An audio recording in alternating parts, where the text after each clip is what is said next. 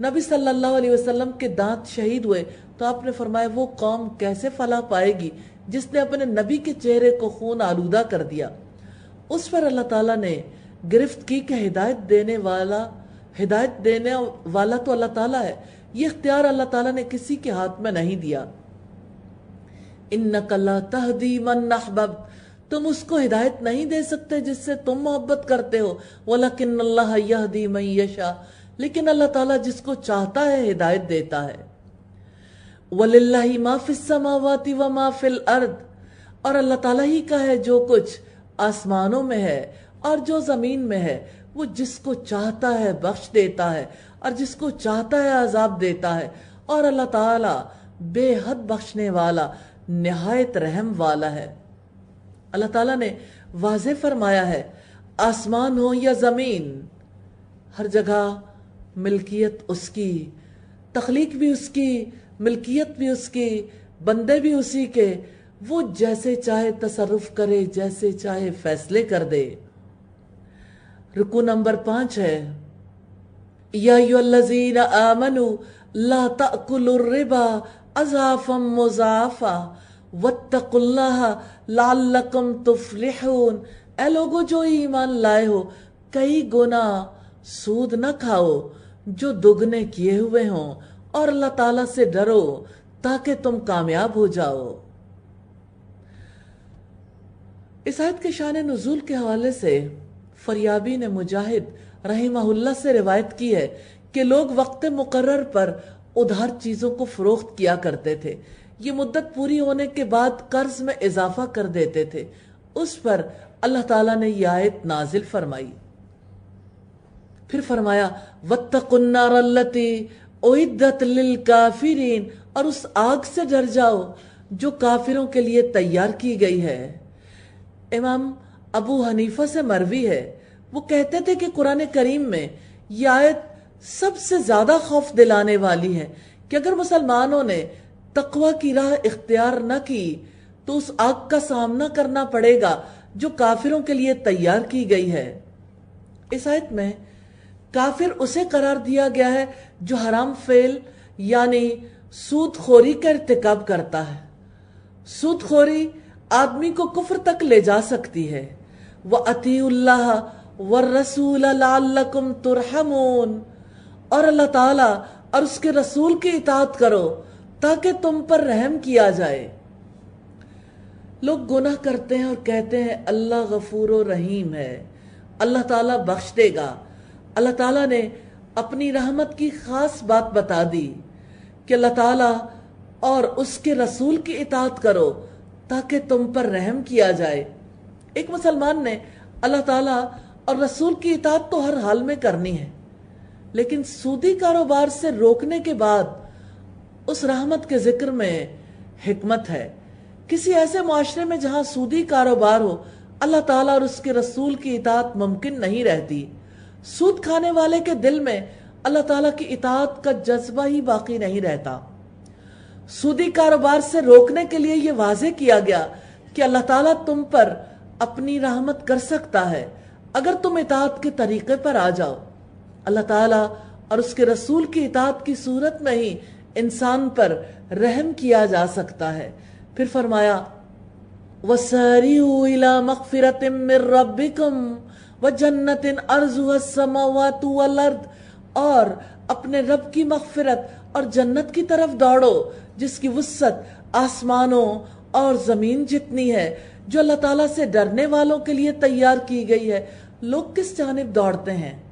دنیا کی طرف، اور دنیا سے تو اللہ تعالیٰ نے دوبارہ گھر بیٹھا دیا لاک ڈاؤن میں، تو اللہ تعالیٰ نے جنت کی طرف دوڑنے کا حکم دیا ہے جس کی وسعت آسمانوں اور زمین جتنی ہے، اللہ تعالیٰ سے ڈرنے والوں کے لیے تیار کی گئی ہے۔ سعید بن جبیر نے اللہ تعالیٰ کی قول کے بارے میں کہا، ساریوں کے بارے میں، کہ اس سے مراد ہے نیک اعمال میں جلدی کر لو۔ ایک حدیث آپ کے سامنے رکھنا چاہتی ہوں۔ سیدنا ابو ہریرہ فرماتے ہیں اللہ کے رسول صلی اللہ علیہ وسلم نے فرمایا، تاریک رات کے ٹکڑوں کی طرح فتنوں کے واقع ہونے سے پہلے پہلے نیک اعمال کی جلدی کر لو، صبح کا آدمی ایماندار ہوگا شام کو کافر ہو جائے گا، شام کو ایماندار ہوگا صبح کو کافر ہو جائے گا، لوگ دین کو دنیا کے سامان کی خاطر فروخت کر دیں گے۔ تو بات ہے رب کی مغفرت اور جنت کی طرف بھاگ دوڑ کرنے کی۔ مسند احمد میں ایک ہرقل نے نبی صلی اللہ علیہ وسلم کی خدمت میں اعتراض کے طور پر ایک سوال لکھ بھیجا کہ آپ مجھے جنت کی دعوت دے رہے ہیں جس کی چوڑائی آسمان اور زمین کے برابر ہے، تو یہ فرمائیے کہ پھر جہنم کہاں گئی؟ آپ نے فرمایا سبحان اللہ، جب دن آتا ہے تو رات کہاں جاتی ہے؟ الذین ينفقون في السراء والضراء والكاظمين الغيظ والعافين عن الناس واللہ يحب المحسنین، وہ لوگ جو خوشی اور تکلیف میں خرچ کرتے ہیں اور غصے کو پینے والے اور لوگوں سے درگزر کرنے والے ہیں، اور اللہ تعالیٰ نیکی کرنے والوں کو پسند کرتا ہے۔ خوشی میں جو مال خرچ کرتا ہے تکبر میں مبتلا ہو کر غافل نہیں ہوتا، وہ ہر حال میں خوش ہوں یا مغموم ہوں، صحت مند ہوں یا بیمار ہوں، مالدار ہوں یا فقیر، اللہ تعالیٰ کے راستے میں اپنی حیثیت کے مطابق خرچ کرتے ہیں۔ اپنی زندگی کے بارے میں ضرور سوچئے گا، آپ کہاں کہاں خرچ کرتے ہیں؟ آج کل تو یوں محسوس ہوتا ہے کہ سارا خرچ محض بیماروں کے لیے کرنا چاہیے، تو دین کی سربلندی کے کام کیسے ہوں گے؟ ظاہر ہے ہر چیز بیلنس کے ساتھ ہی درست لگتی ہے نا۔ اور ٹھیک ہے فقراء کا، مساکین کا حق اپنی جگہ پر ہے، لیکن فقراء اور مساکین اگر اپنے پیٹ کو پال لیں، زندہ رہنے کے قابل ہو جائیں، یہ بتائیں زندہ کس کے لیے رہنا ہے؟ اگر لوگوں کو اس بات کا شعور دلانے والے ہی نہیں ہوں گے، اگر لوگوں کو یہ بات سمجھانے والے ہی نہیں ہوں گے، اگر اس کے لیے سسٹمز نہیں بنائے جائیں گے، چلائے نہیں جائیں گے، تو یاد رکھیے گا وہ دن قریب ہے، کیونکہ اللہ کے رسول صلی اللہ علیہ وسلم پر ہم یقین رکھتے ہیں۔ جب قرآن کی آیات مٹ جائیں گی دلوں سے اور مصحف سے اٹھا لی جائیں گی، اور لوگ جب صبح اٹھیں گے تو لا الہ الا اللہ کو بھی بھول چکے ہوں گے۔ اللہ کی راہ میں خرچ کرنا ہے اور اللہ تعالیٰ کے دین کی حفاظت کے لیے پہلے خرچ کرنا ہے انشاءاللہ۔ اور غصے کو پینے والے اور لوگوں سے درگزر کرنے والے ہیں، اور اللہ تعالیٰ نیکی کرنے والوں کو پسند کرتا ہے۔ سیدنا ابو ذر سے روایت ہے، رسول اللہ نے ارشاد فرمایا جب تم میں سے کسی کو غصہ آئے وہ کھڑا ہو تو بیٹھ جائے، اس طرح غصہ چلا جائے تو بہتر ہے، ورنہ لیٹ جائے۔ پھر فرمایا وہ ایسے لوگ ہیں جب کوئی برائی کر بیٹھیں یا اپنی جانوں پر ظلم کر بیٹھیں تو وہ اللہ تعالیٰ کو یاد کرتے ہیں، پھر وہ اپنے گناہوں کے لیے بخشش مانگتے ہیں۔ ہر برے اور بے حیائی کے کام کو فحش کہتے ہیں۔ انسان کی گفتگو میں بھی فحش ہو سکتا ہے، فحش بینی بھی ہو سکتی ہے، جس کو اب مسلمان برا خیال نہیں کرتے، اپنی انتہا تک پہنچ جانے کے باوجود بھی۔ میل ملاقات میں بھی بے حیائی کے کام ہو سکتے ہیں، اللہ کی حدود کا خیال نہ رکھنا، لباس میں حیا کے تقاضوں کا خیال نہ رکھنا۔ اور آپ سوچئے، میں ان ڈیزائنر سے سوال کرنا چاہتی ہوں جنہوں نے پہلے دوپٹہ اڑایا، بازو اڑائے، جنہوں نے مسلمان عورت کی ٹانگوں کو لوگوں کے سامنے نمایاں کرنے کے لیے، اس کے گلے کو نمایاں کرنے کے لیے کلیدی کردار ادا کیا ہے۔ سوچیں، غور کریں گے تو بہت کچھ پالیں گے۔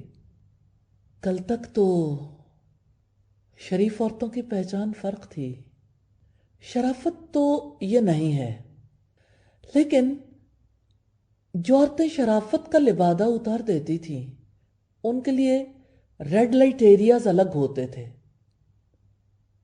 ڈیزائنرز کو سوچنا ہے ہم نے یہ کون سا کردار ادا کر دیا؟ ہم نے اپنے رب کو کیا جواب دینا ہے؟ پھر اب دیکھیے وہ لوگ جو مسخرہ پن اختیار کرتے ہیں کہ ہم انٹرٹینمنٹ کے لیے کرتے ہیں، ہم تو لوگوں کو خوش کرتے ہیں، اللہ کو ناراض کر کے جائیں گے کہاں؟ عمر بیت جائے گی، جانا رب کے پاس ہے، جواب دہی بھی کرنی ہے۔ سیدنا انس سے روایت ہے، رسول اللہ نے فرمایا جس چیز میں بےہودگی ہوگی اسے عیب دار کر دے گی، اور جس چیز میں حیا ہوگی اسے وہ خوبصورت بنا دے گی۔ الہی حیا والی زندگی نصیب کرنا ہر مسلمان عورت کو، ہر مسلمان بچی کو، اور الہی ماں باپ کو توفیق دینا کہ وہ اپنے بچوں کو حیا سکھا سکیں۔ اب ذرا جائزہ تو لیجئے، جو بچے گھر میں ہیں ان کے ساتھ بنی کیا، انہوں نے سیکھا کیا؟ وہ انسان بھی ہیں، شکل و صورت سے تو انسان ہی لگتے ہیں، کیا وہ واقعی اچھا خلق سیکھ چکے؟ انہوں نے حیا سیکھی ہے؟ کیا ان کے اندر حرص نہیں ہے؟ کیا وہ صرف کھانے پینے سے محبت رکھتے ہیں، اچھا پہننے سے، اپریسیشن سے؟ یا انہیں اپنے جیسے دوسرے انسانوں پر رحم بھی آتا ہے؟ وہ دوسروں کی خدمت کرنا اپنی ضرورت محسوس کرتے ہیں؟ کیا وہ سچ بولتے ہیں یا سچ کا انہیں پتہ ہی نہیں ہے؟ جھوٹ اور سچ میں وہ تمیز ہی نہیں کر سکتے؟ کیا ان کا لباس یہ بتاتا ہے کہ انہوں نے حیا سیکھی ہے؟ اپنے رب سے معافی مانگ لیں۔ یہ شکل و صورت میں ہماری طرح کے بچے ہیں، لیکن ان کی سیرت، ان کا کردار محمد رسول اللہ جیسا نہیں ہے، اور جن کا آج نہیں ہے وہ کل کیسے ہوگا؟ تو خود بھی اللہ تعالیٰ کی بتائی ہوئی صفات پر عمل کرنا ہے اور اپنے بچوں کو بھی سکھانا ہے۔ پھر فرمایا یہی لوگ ہیں جن کا بدلہ ان کے رب کی طرف سے مغفرت اور جنتیں ہیں جن کے نیچے سے نہریں جاری ہیں، ان میں وہ ہمیشہ رہنے والے ہیں، اور کیسا اچھا بدلہ ہے عمل کرنے والوں کا۔ مقاتل بن حیان کا قول ہے اجر العاملین، اللہ تعالیٰ کی اطاعت کرنے والوں کا بدلہ جنت ہے۔ یہ فتح القدیر کی روایت ہے۔ قد خلت من قبلکم سنن فسیروا فی الارض فانظروا کیف کان عاقبۃ المکذبین۔ تم سے پہلے بھی بہت سے طریقے گزر چکے ہیں، سو تم زمین میں چل کر دیکھو کہ جھٹلانے والوں کا کیسا انجام ہوا۔ قد خلت من قبلکم سنن، حضرت مجاہد کہتے ہیں اس سے مراد کافروں اور مومنوں اور خیر و شر کے طریقے ہیں۔ ھذا بیان للناس، یہ لوگوں کے لیے بیان ہے، اور اللہ تعالیٰ سے ڈرنے والوں کے لیے ہدایت اور نصیحت ہے۔ پھر فرمایا وَلَا تَهِنُوا وَلَا تَحْزَنُوا، اور نہ تم ہمت ہارو اور نہ تم غم کرو، اور تم ہی غالب رہو گے اگر تم مومن ہو۔ سیدنا صوبان بیان کرتے ہیں اللہ کے رسول صلی اللہ علیہ وسلم نے ارشاد فرمایا آدمی اپنے گناہوں کی وجہ سے رزق سے محروم ہو جاتا ہے۔ اسی مسند احمد میں مروی ہے اللہ کے رسول نے ارشاد فرمایا ڈر ہے کہ دنیا کی قومیں تم پر ہر طرف سے ٹوٹ پڑیں گی، جس طرح کہ بھوکے کھانے کے پیالے پر ٹوٹ پڑتے ہیں۔ صحابہ نے عرض کیا اے اللہ کے رسول، کیا اس وقت ہماری تعداد کم ہوگی؟ آپ نے فرمایا اس وقت تمہاری کثرت ہوگی، لیکن تمہاری حالت اس وقت سیلاب کے خس و خاشاک جیسی ہوگی۔ تمہارے دشمنوں کے دلوں سے تمہارا روب اٹھ جائے گا اور تمہارے دلوں میں بزدلی پیدا ہو جائے گی۔ صحابہ نے عرض کیا اللہ کے رسول بزدلی کیا ہے؟ آپ نے فرمایا زندگی سے محبت اور موت کا ڈر۔ آج ساری دنیا پہ یہ ثابت ہو گیا، سب موت سے اتنا ڈرتے ہیں کہ اپنے پیاروں کے قریب بھی نہیں جانا چاہتے۔ جس کو یہ پتا چل جائے اسے کرونا وائرس کا اٹیک ہو گیا ہے، ایسے اس سے دور بھاگتے ہیں جیسے کوڑی سے دور بھاگتے ہوں۔ کیا انفلوئنزا اور نمونیا پہلے کبھی کسی کو نہیں ہوا؟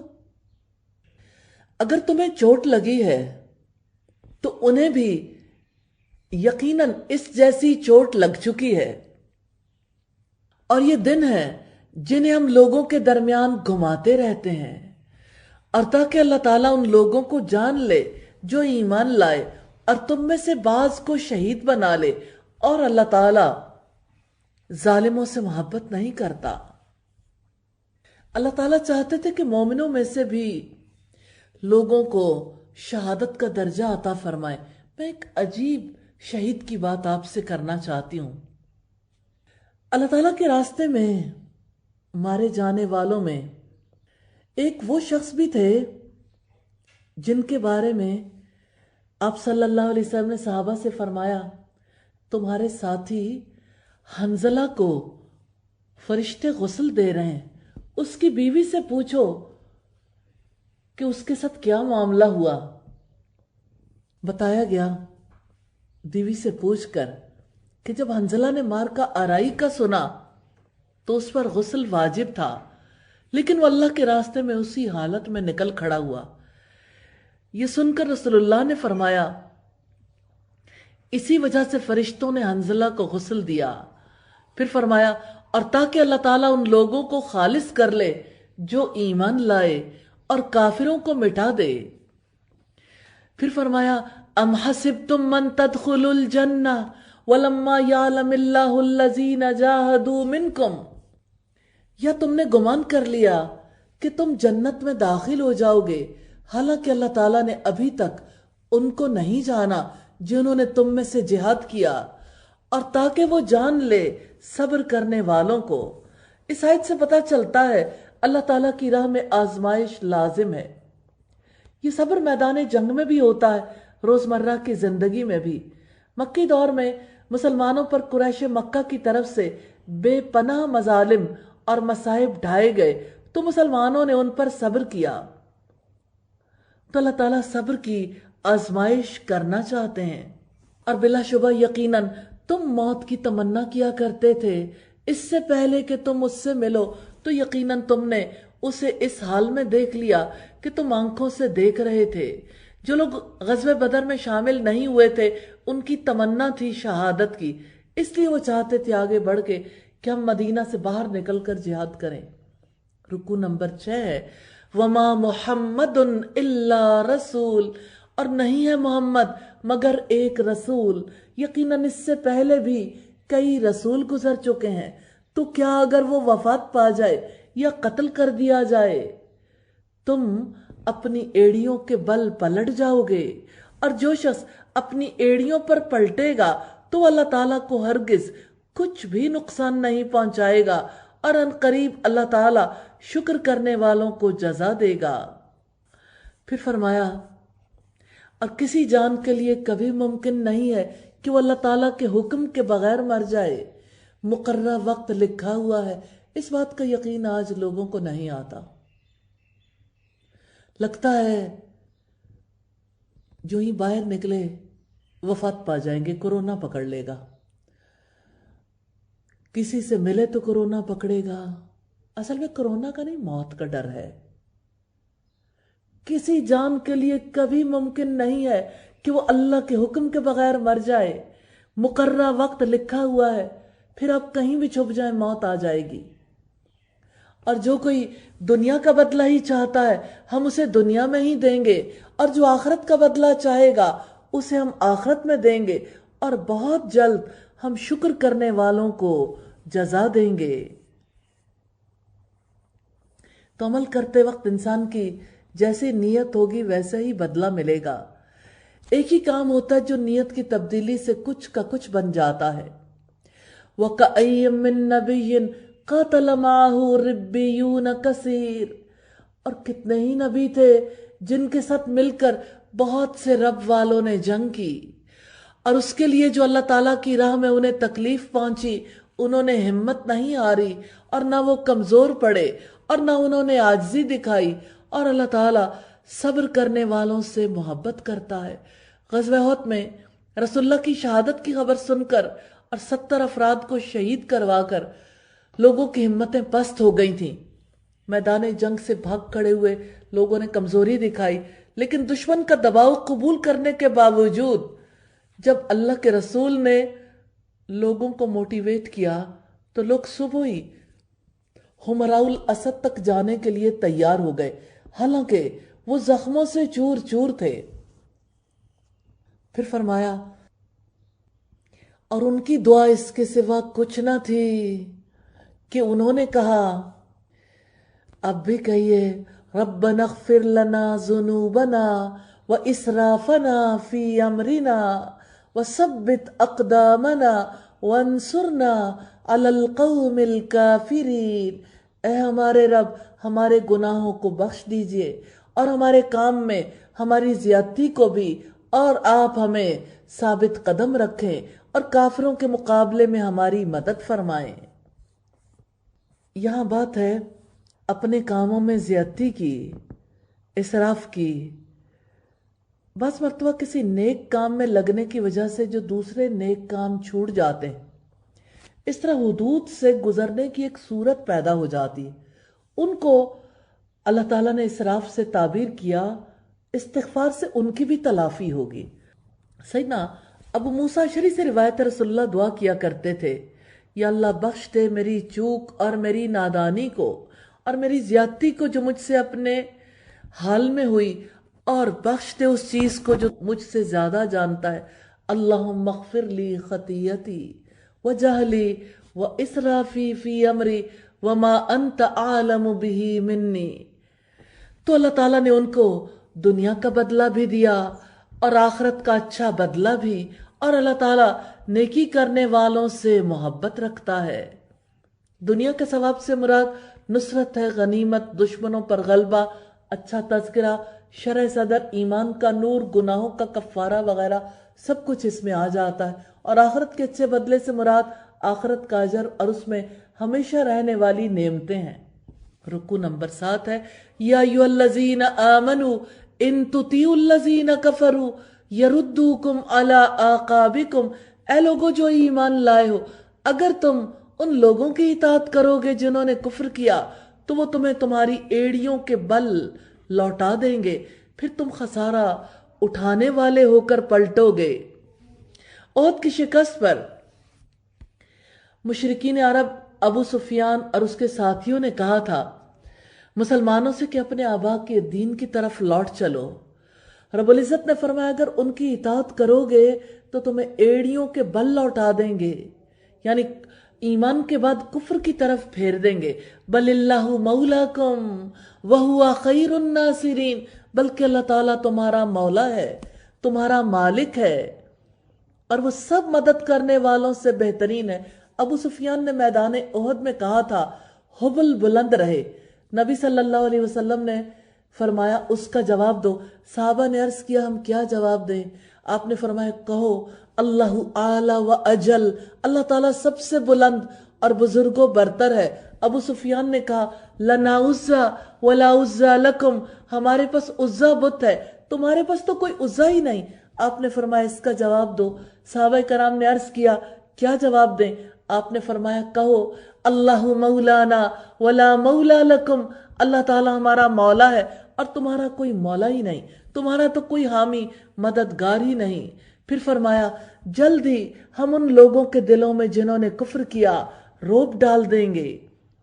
یہاں روب سے مراد عظیم خوف ہے، اس وجہ سے کہ انہوں نے اللہ تعالیٰ کے ساتھ شرک کیا جس کی اس نے کوئی دلیل بھی نہیں اتاری، اور ان کا ٹھکانہ آگ ہے اور ظالموں کا بہت ہی برا ٹھکانہ ہے۔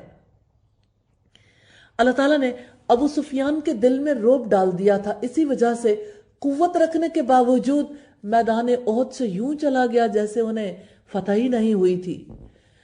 وَلَقَدْ صَدَقَكُمُ اللَّهُ وَعَدَهُ، اور بلا شبہ یقیناً اللہ تعالیٰ نے تم سے اپنے وعدے کو سچا کر دکھایا جب تم اس کے حکم سے انہیں کاٹ رہے تھے، یہاں تک کہ جب تم پست ہمت ہو گئے اور حکم کے بارے میں جھگڑا کیا اور تم نے نافرمانی کی، اس کے بعد جو اس نے تمہیں وہ چیز دکھائی جو تم پسند کرتے تھے، تم میں سے کوئی دنیا چاہتا ہے اور تمہیں میں سے کوئی آخرت چاہتا ہے، پھر اللہ تعالیٰ نے تمہیں ان سے پھیر دیا تاکہ وہ تمہیں آزمائے، اور بلا شبہ اس نے یقیناً تمہیں معاف کر دیا، اور اللہ تعالیٰ ایمان والوں پر بڑے فضل والا ہے۔ اللہ تعالیٰ نے وعدہ کیا تھا فتح و نصرت کا، اس سے مراد وہ ابتدائی فتح ہے جو مسلمانوں کو غزوہ احد میں حاصل ہوئی۔ اگر مسلمان اطاعت پر قائم رہتے، رسول کی اطاعت کرتے، تو آخر تک فتح و نصرت برقرار رہتی۔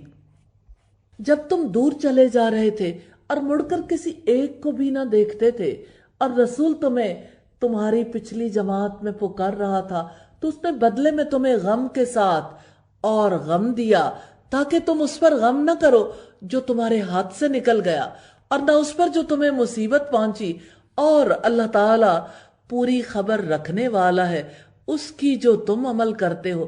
احد کے میدان میں مسلمانوں کی بدحواسی کا پتہ چلتا ہے۔ مسلمان مروب ہوئے، سخت اضطراب میں مبتلا ہوئے، کوئی کسی کی طرف نہیں دیکھ رہا تھا، کوئی کسی کو پکار کا جواب نہیں دے رہا تھا۔ نبی صلی اللہ علیہ وسلم پکار کر کہہ رہے تھے، الیہ عباد اللہ، الیہ عباد اللہ، میری طرف آؤ اے اللہ کے بندو، اور کوئی اللہ کے رسول کی آواز نہیں پہچان رہا تھا۔ خوف، دہشت اور گھبراہٹ میں انسان کی ایسی کیفیت ہو جاتی ہے، انسان کو حق اور باطل کی پہچان بھی نہیں رہتی، نیکی اور بدی کی پہچان نہیں رہتی۔ جیسے آج کل کے حالات میں کسی کو کچھ پتا نہیں کیوں لاک ڈاؤن کرنا ہے، کیوں انسانوں کو ان کی روزی سے، ان کے رزق سے روک دینا ہے، کیوں علمی سلسلوں کو بند کرنا ہے، کیوں عبادت کے سلسلوں کو بند کرنا ہے۔ ان کو بھی نہیں پتا جو بند کر رہے ہیں، اور ان کو بھی نہیں پتا جو دلائل دے رہے ہیں۔ آگے بڑھ کے جو اس پر بات چیت کر رہے ہیں، ذرا سوچیں انہیں مسجد میں جانے والوں سے محبت کب تھی؟ ساری عمر تو امیج بریک کرتے رہے ان کا، اب ان سے اتنی دلچسپی ہو گئی کہ کہیں وہ کورونا میں مبتلا نہ ہو جائیں۔ اندر دیکھیں اندر کیا ہے۔ ثم انزل علیکم من بعد الغم امنا، پھر اللہ تعالیٰ نے اس غم کے بعد تم پر ایک امن نازل فرمایا۔ ایک اونگ تھی جو تم میں سے کچھ لوگوں پر چھا رہی تھی، اور یقیناً کچھ لوگ تھے جن کی جانوں نے انہیں فکر میں ڈال رکھا تھا۔ وہ اللہ تعالیٰ کے بارے میں ناحق جاہلیت کا گمان کر رہے تھے۔ وہ کہتے تھے کہ اس کام میں ہمارا کچھ بھی اختیار ہے؟ آپ کہہ دیں بلا شبہ ان الامر کلہ للہ، سارا کام اللہ تعالیٰ ہی کے اختیار میں ہے۔ یہ بتائیں کورونا کس کے اختیار میں ہے؟ اور کورونا سے ہونے والی ڈیتھ یا زندگی کس کے اختیار میں ہے؟ صحت اور بیماری کس کے اختیار میں ہے؟ کہیں ایسا تو نہیں کہ سب اپنے ایمان کا سودا کر بیٹھے ہوں؟ خوف اور دہشت نے ایمان ہی بھلا دیا۔ اپنے رب پر یقین رکھیں، ان الامر کلہ للہ، بلا شبہ سارا کام اللہ تعالیٰ ہی کے اختیار میں ہے۔ یخفون فی انفسہم ما لا یبدون لک، وہ اپنے دلوں میں ایسی بات چھپائے ہوئے ہیں جو آپ کے لیے ظاہر نہیں کرتے۔ وہ کہتے ہیں اگر اس میں ہمارا کچھ بھی اختیار ہوتا تو ہم یہاں نہ مارے جاتے۔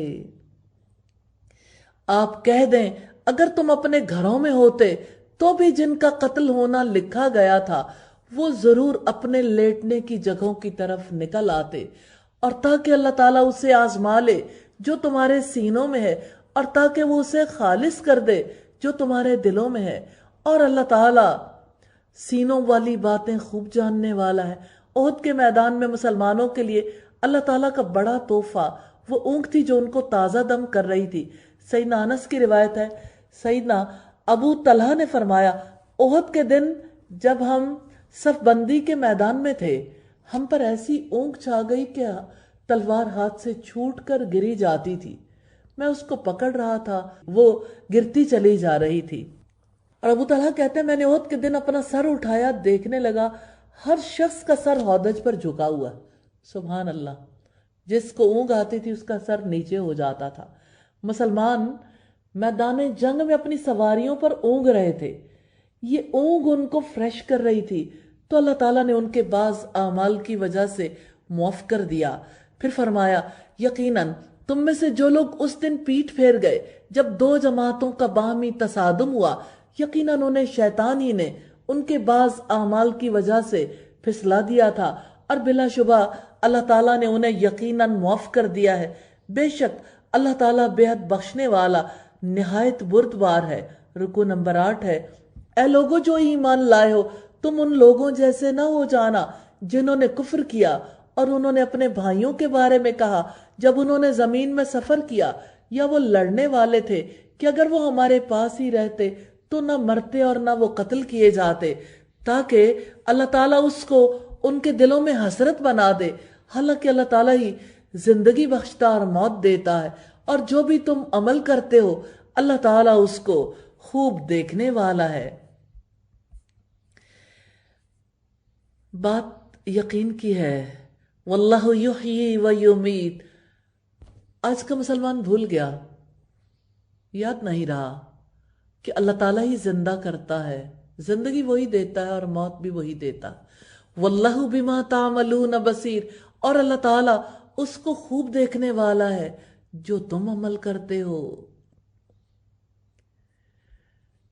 کیا یقین ہے اس بات پر کہ اللہ تعالیٰ کو خوب خبر ہے اور وہ اس کا حساب کتاب لے گا؟ اور یقیناً اگر تم اللہ تعالیٰ کی راہ میں مارے جاؤ یا مر جاؤ تو اللہ تعالیٰ کی بخشش اور رحمت اس سے کہیں بہتر ہے جسے وہ جمع کرتے ہیں۔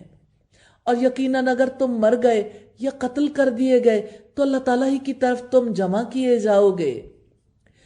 فَبِمَا رَحْمَةٍ مِّنَ اللَّهِ لِنْتَ لَهُمْ، پس اللہ تعالیٰ کی بڑی رحمت ہی کی وجہ سے آپ ان کے لیے نرم ہو گئے ہیں، اور اگر آپ بدخلق اور سخت دل ہوتے تو یقیناً وہ آپ کے آس پاس سے منتشر ہو جاتے، سو آپ انہیں معاف کر دیں اور ان کے لیے بخشش مانگیں اور معاملات میں ان سے مشورہ کریں۔ پھر جب آپ پختہ ارادہ کر لیں تو اللہ تعالیٰ پر بھروسہ کریں، بلا شبہ اللہ تعالیٰ بھروسہ کرنے والوں سے محبت کرتا ہے۔ نبی صلی اللہ علیہ وسلم لوگوں کے لیے کس قدر نرمی رکھنے والے تھے۔ آپ کے دشمنوں نے اس بارے میں کیا کہا؟ لین پول نے کہا ظلم محمد کی سرشت میں ہی نہیں تھا۔ سمتھ نے کہا عمر بھر انہوں نے اپنے ہاتھ سے کسی کو نہیں مارا، کسی سے اگر مصافحہ کیا اس وقت تک اپنا ہاتھ الگ نہیں کرتے تھے جب تک کوئی خود نہ الگ کر لیتا۔ اب تو لوگ مصافحے سے ہی ڈر گئے ہیں، اور لگتا ہے شاید اب مسلمان ایک دوسرے سے مصافحہ نہیں کر پائیں گے۔ رسول اللہ انتظار کرتے تھے کہ خود ہی ہاتھ چھوڑ دے، گفتگو بہت نرم اور شیریں کرتے تھے۔ سنن ابی داؤد میں ہے، آپ صلی اللہ علیہ وسلم نے ارشاد فرمایا جنت میں سخت مزاج بد اخلاق داخل نہیں ہوگا۔ الہی ہم سب کو بدخلقی سے، سخت مزاجی سے بچا لیجئے۔ ان ینصرکم اللہ فلا غالب لکم، اگر اللہ تعالیٰ تمہاری مدد فرمائے تو کوئی تم پر غالب آنے والا نہیں۔ مومن کو اللہ تعالیٰ پر اعتماد کرنا چاہیے، یہ دل کی عبادت ہے، یہی توحید ہے۔ مومن ایمان کے مطابق توکل کرتا ہے، اور اگر وہ تمہارا ساتھ چھوڑ دے تو اس کے بعد کون ہے جو تمہاری مدد کرے گا؟ اور ایمان والوں پر تو لازم ہے کہ اللہ تعالیٰ پر بھروسہ کریں، اور کسی نبی کے لیے ممکن ہی نہیں کہ وہ خیانت کرے، اور جو خیانت کرے گا قیامت کے دن اس کو لے آئے گا جو اس نے خیانت کی، پھر ہر جان کو جو اس نے کمایا اس کا پورا پورا بدلہ دیا جائے گا، اور وہ ظلم نہیں کیے جائیں گے۔ پھر فرمایا تو کیا جو شخص اللہ تعالیٰ کی رضامندی کے پیچھے چلا اس کی مانند ہے جو اللہ تعالیٰ کی کسی ناراضگی کے ساتھ لوٹا، اور اس کا ٹھکانہ تو جہنم ہے، اور وہ بہت ہی برا ٹھکانہ ہے۔ دو طرح کے لوگ کبھی برابر نہیں ہو سکتے، نہ اللہ کے ہاں برابر ہو سکتے ہیں، نہ لوگ برابر قرار دیں گے۔ رب العزت نے فرمایا ام نجعل الذین آمنوا وعملوا الصالحات کالمفسدین فی الارض ام نجعل المتقین کالفجار، کیا ہم ان لوگوں کو جو ایمان لائے اور جنہوں نے نیک عمل کیے زمین میں فساد پھیلانے والوں کی طرح کر دیں؟ کیا ہم پرہیزگاروں کو بدکاروں جیسا کر دیں؟ ہم درجات عند اللہ واللہ بصیر بما یعملون، وہ سب اللہ تعالیٰ کے یہاں ان کے الگ الگ طبقے ہیں، اور اللہ تعالیٰ خوب دیکھنے والا ہے اس کو جو وہ کرتے ہیں.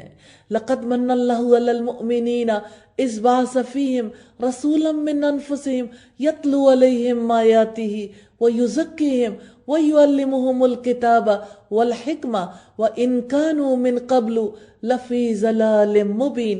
بلا شبہ اللہ تعالیٰ نے ایمان والوں پر یقیناً احسان فرمایا کہ جب انہی میں سے ایک رسول ان میں مبعوث فرمایا جو انہیں اللہ تعالیٰ کی آیات پڑھ کر سناتا ہے اور انہیں پاک کرتا ہے اور انہیں کتاب اور حکمت کی تعلیم دیتا ہے، حالانکہ بلا شبہ اس سے پہلے وہ یقیناً کھلی گمراہی میں تھے. اللہ تعالیٰ نے فرشتوں میں سے جنوں میں سے رسول نہیں بنایا، اور رسول کے 4 فرائض ہیں: تلاوت قرآن، تعلیم کتاب، تعلیم حکمت اور تزکیہ نفس، جس سے مراد عقائد، اعمال اور اخلاق کی اصلاح. ابن عباس کا قول ہے تزکیہ سے مراد اللہ تعالیٰ کی اطاعت اور اخلاص ہے. نیت سے سب سے بڑا تزکیہ ہوتا ہے. اور کیا جب تمہیں ایک ایسی مصیبت پہنچی جس سے 2 گنی تم پہنچا چکے تھے تو تم نے کہا یہ کہاں سے آ گئی ہے؟ آپ کہہ دیں وہ تمہارے اپنے ہی پاس سے ہے. بلا شبہ اللہ تعالیٰ ہر چیز پر پوری طرح قدرت رکھنے والا ہے. غزوہ احد کی بڑی مصیبت تھی، 70 افراد شہید ہوئے. 70 تھوڑی ہوتے ہیں، 70 گھرانے متاثر ہوئے تھے. اور بدر کے دن مسلمانوں نے 70 کافروں کو قتل کیا تھا، 70 کو قیدی بنا لیا تھا. اللہ تعالیٰ نے فرمایا ان پر دوہری مصیبت آئی تھی. اللہ تعالیٰ نے تمہیں دشمنوں کی قید میں نہیں دیا.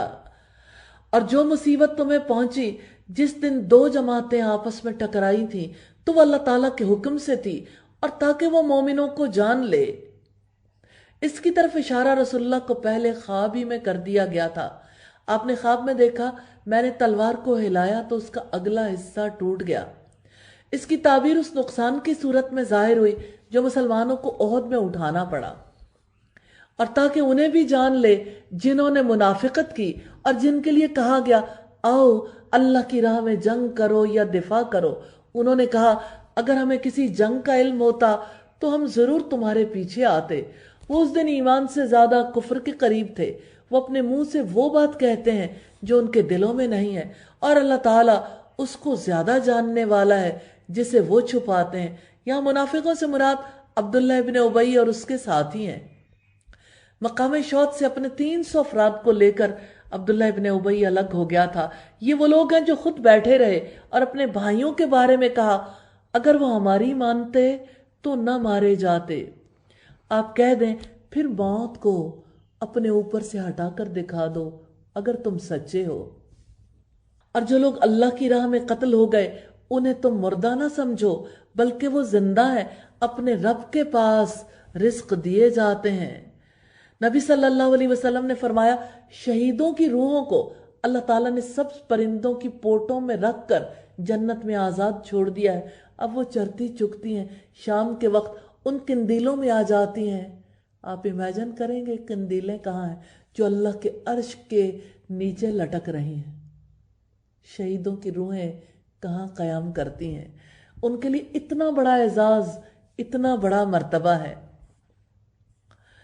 فرحین بما آتاہم اللہ من فضلہ، اللہ تعالیٰ نے انہیں اپنے فضل سے انہیں جو دیا ہے اس پر وہ بہت خوش ہیں، اور جو ان کے پیچھے سے ان کے ساتھ نہیں ملے وہ ان پر خوشی محسوس کرتے ہیں کہ ان کے لیے نہ کوئی خوف ہے اور نہ ہی وہ غمگین ہوں گے. مقاتل نے کہا جس خیر، عزت اور رزق کو شہید پا رہے ہیں اس پر وہ بہت خوش ہیں. وہ خوشیاں منا رہے ہیں اللہ تعالیٰ کی طرف سے نعمت اور فضل پر، اور اس پر کہ یقیناً اللہ تعالیٰ ایمان والوں کا اجر ضائع نہیں کرتا. رکوع نمبر 9 ہے. جن لوگوں نے اللہ تعالیٰ اور رسول کا حکم مانا اس کے بعد بھی کہ انہیں زخم پہنچا، ان میں سے ان لوگوں کے لیے جنہوں نے نیکی کی اور اللہ تعالیٰ سے ڈر گئے بہت بڑا اجر ہے. جن سے لوگوں نے کہا کہ یقیناً دشمن تمہارے خلاف لشکر جمع کر چکے ہیں لہٰذا تم ان سے ڈر جاؤ، چنانچہ اس نے ان کو ایمان میں اور زیادہ کر دیا. تذکرہ حمراء الاسد کا، جہاں رسول اللہ نے جا کر پڑاؤ ڈالا، اس موقع پر ابو سفیان نے سمجھا اور سے واپس آ کر بڑی غلطی کی. زیادہ اچھا تھا مسلمانوں کا پیچھا کرتے، ان کی طاقت کو آخری طور پر ختم کر دیتے۔ اس نے ایک میسج دے کر کسی کو بھیجا کہ ابو سفیان واپس آ رہا ہے اور اس کے ساتھی تمہارا پیچھا کر رہے ہیں۔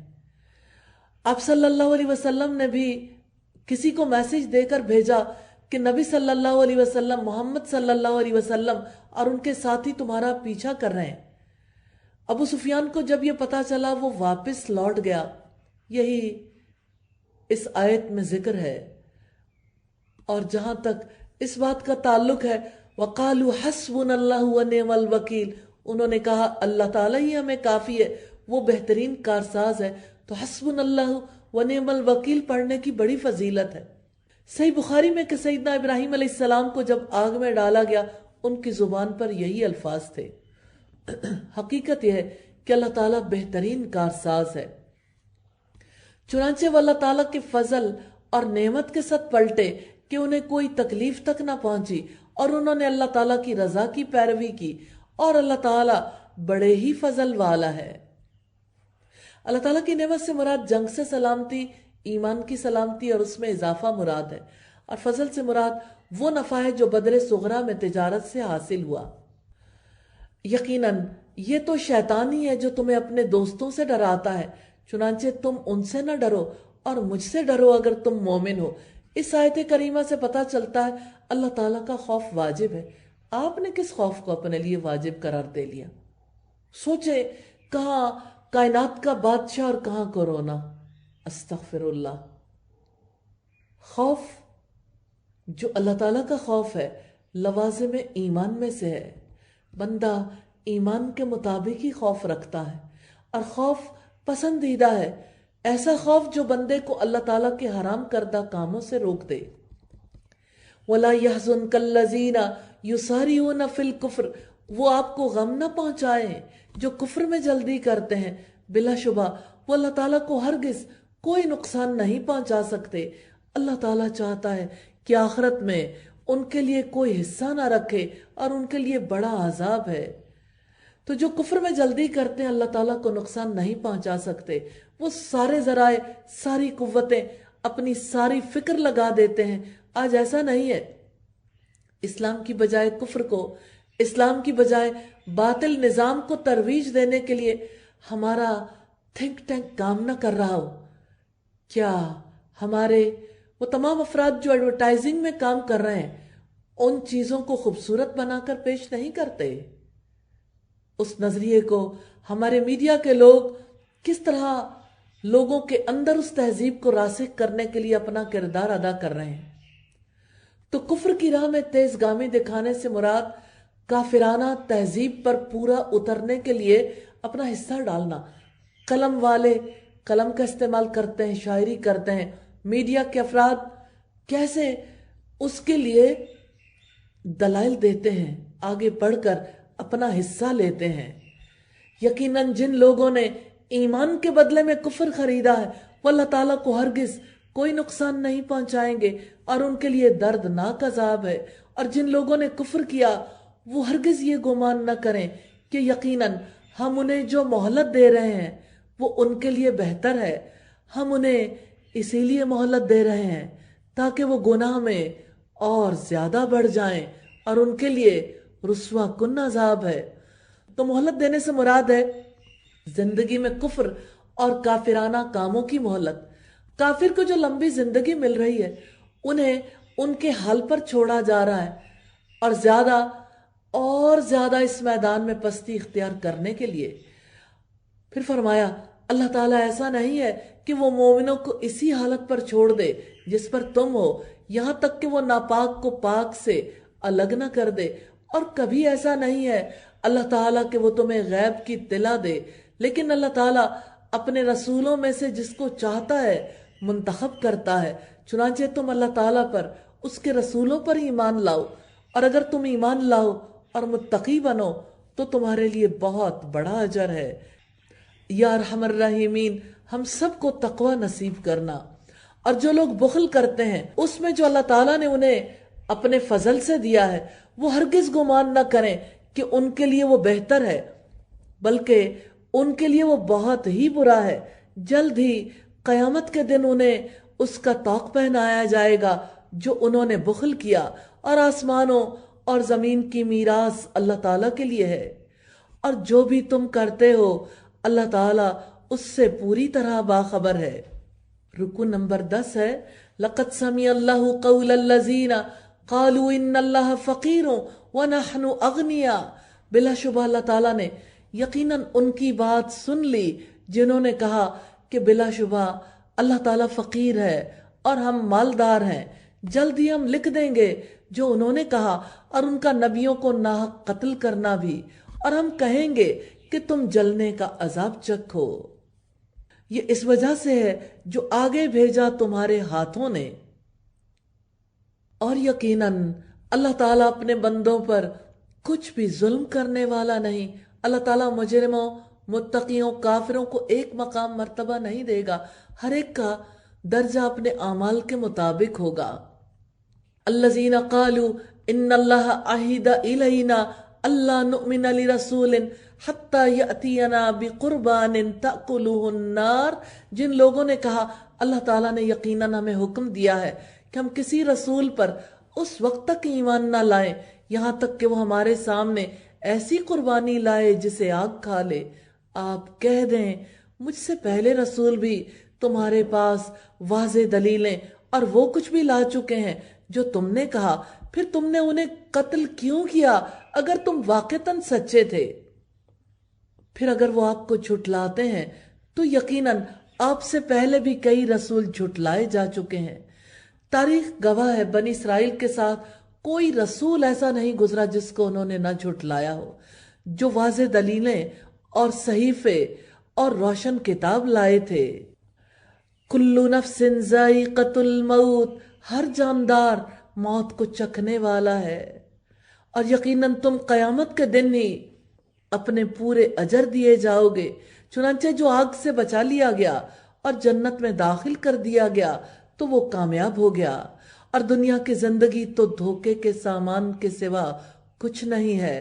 سیدنا عبداللہ بن مسعود نے بیان کیا کہ نبی صلی اللہ علیہ وسلم نے چوکٹا خط کھینچا، پھر اس کے درمیان ایک خط کھینچا جو چوکٹے خط سے نکلا ہوا تھا، اس کے بعد درمیان والے خط کے اس حصے میں جو چوکٹے کے درمیان میں تھا چھوٹے چھوٹے بہت خطوط کھینچے، پھر فرمایا یہ انسان ہے، یہ اس کی موت ہے جو اسے گھیرے ہوئے ہے، اور جو بیچ کا خط باہر نکلا ہوا وہ اس کی امید ہے، اور چھوٹے چھوٹے خطوط اس کی دنیاوی مشکلات ہیں۔ انسان جب ایک مشکل سے بچ کر نکلتا ہے دوسری میں پھنس جاتا ہے، دوسری سے نکلتا ہے تیسری میں پھنس جاتا ہے۔ یہ ہماری زندگی ہے۔ صحیح بخاری کی 6417 نمبر روایت۔ یقیناً تم اپنے مالوں اور اپنی جانوں میں ضرور آزمائے جاؤ گے، اور یقیناً تم ان سے ضرور بہت سی تکلیف دہ باتیں سنو گے جن کو تم سے پہلے کتاب دی گئی، اور ان لوگوں سے بھی جنہوں نے شرک کیا، اور اگر تم صبر کرو اور متقی بنو تو یقیناً یہ بلند حوصلہ کاموں میں سے ہے۔ صبر اور تقوی دو عظیمت والے کام ہیں، اللہ تعالی ہمیں دونوں نصیب فرما دے۔ اور جب اللہ تعالیٰ نے ان لوگوں سے پختہ عہد لیا جنہیں کتاب دی گئی کہ تم اس کتاب کو لوگوں کے سامنے ضرور بیان کرتے رہو گے اور تم اس کو نہیں چھپاؤ گے، تو انہوں نے اس عہد کو اپنی پشتوں کے پیچھے ڈال دیا، اور اس کے بدلے انہوں نے بہت تھوڑی قیمت لی۔ سو کتنا برا ہے جس کو وہ خرید رہے ہیں۔ لا تحسبن الذین یفرحون بما اتوا، آپ ان لوگوں کو ہرگز خیال نہ کریں جو خوش ہوتے ہیں ان کاموں پر جو انہوں نے کیے، چاہتے ہیں کہ ان پر بھی ان کی تعریف کی جائے اور ان پر بھی ان کی تعریف کی جائے جو انہوں نے نہیں کیے۔ چنانچہ آپ انہیں عذاب سے نکلنے میں ہرگز کامیاب خیال نہ کریں، اور ان کے لیے دردناک عذاب ہے۔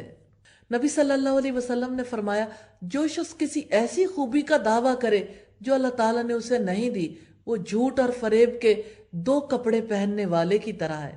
جیسے لوگوں میں کوئی نیک نامی چاہتا ہے، جو کام نہیں کیے، صدقہ نہیں کیا، اور لوگوں میں سخی مشہور ہونا چاہتا ہے یا علم والے کے طور پر مشہور ہونا چاہتا ہے، تو لوگوں سے جو تعریف حاصل کرنے کے لیے ایسا کرتے ہیں، اللہ رب العزت نے انہی کے بارے میں یہ آیت نازل فرمائی، وَلِلَّهِ مُلْكُ السَّمَاوَاتِ وَالْأَرْضِ وَاللَّهُ عَلَى كُلِّ شَيْءٍ قَدِيرٌ، اور آسمانوں اور زمین کی بادشاہت اللہ تعالیٰ ہی کے لیے ہے، اور اللہ تعالیٰ ہر چیز پر پوری طرح قدرت رکھنے والا ہے۔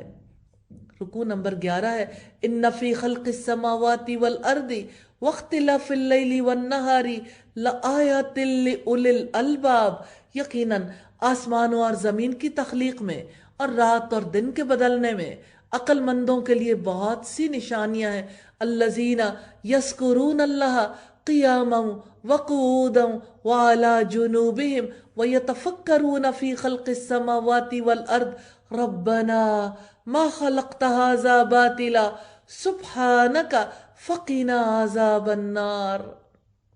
وہ لوگ جو کھڑے اور بیٹھے اور اپنے پہلوؤں پر لیٹے بھی اللہ تعالیٰ کو یاد کرتے ہیں اور آسمانوں اور زمین کی پیدائش میں غور و فکر کرتے ہیں، اے ہمارے رب تو نے یہ سب کچھ بے مقصد نہیں بنایا، آپ پاک ہیں، سو ہمیں آگ کے عذاب سے بچا لیں۔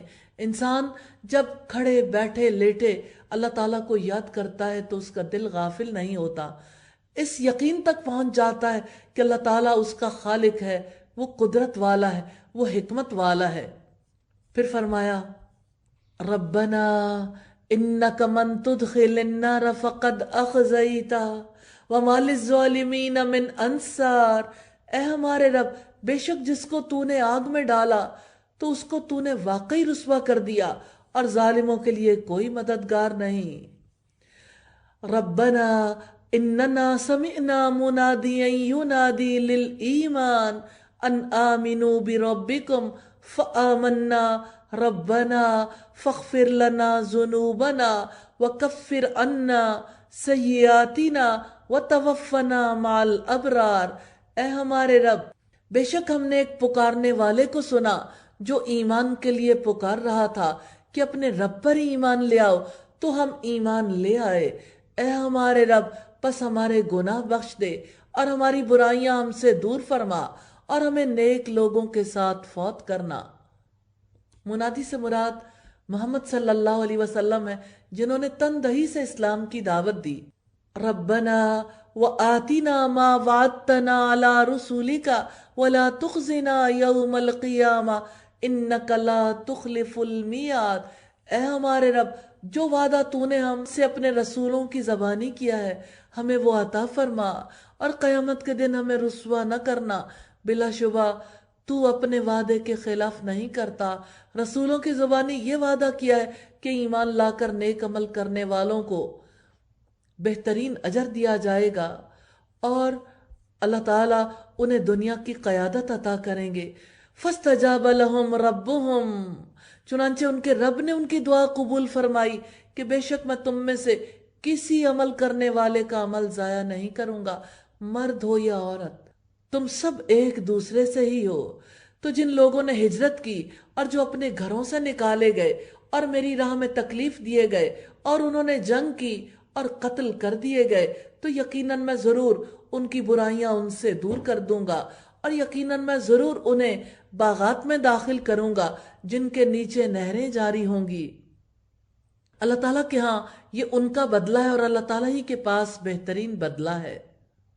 اور جن لوگوں نے کفر کیا ان کا شہروں میں چلنا پھرنا یعنی تجارت کرنا آپ کو ہرگز دھوکے میں نہ ڈالے، بہت ہی تھوڑا فائدہ ہے، پھر ان کا ٹھکانہ جہنم ہوگا اور وہ بہت ہی برا بچھونا ہے۔